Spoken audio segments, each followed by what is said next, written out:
7.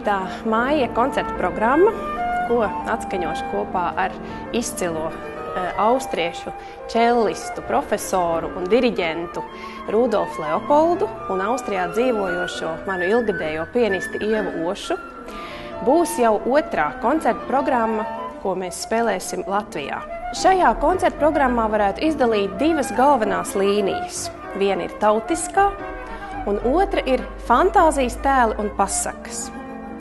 Tātad pirmajā daļā skanēs Bohuslava Martinu variācijas par Rossini tēmu čellam un klavierēm, Ervīna Šulhofa sonāta flautai un klavierēm un Šūmaņa skaņdarba tautiskā garā opus 102 klavierēm un čellam. Un otrajā daļā skanēs Janāčeka pasaka un Jozefa Nepomuka Hummela trio, jeb variācijas par krievu tēmu opus 78 flautai, čellam un klavierēm. Interesanti ir tas, ka triju šajā koncertā pārstāvēto komponistu saknes meklējams Bohēmijā, Čehijā.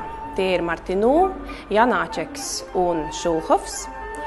Un viņu lokam piederīgs ir arī Hummels, kas ir izcils sava laika klavieru virtuos un pat 2 gadus mācījies klavierspēli pie Mocarta. Mēs jūs ļoti gaidīsim mūsu koncertā.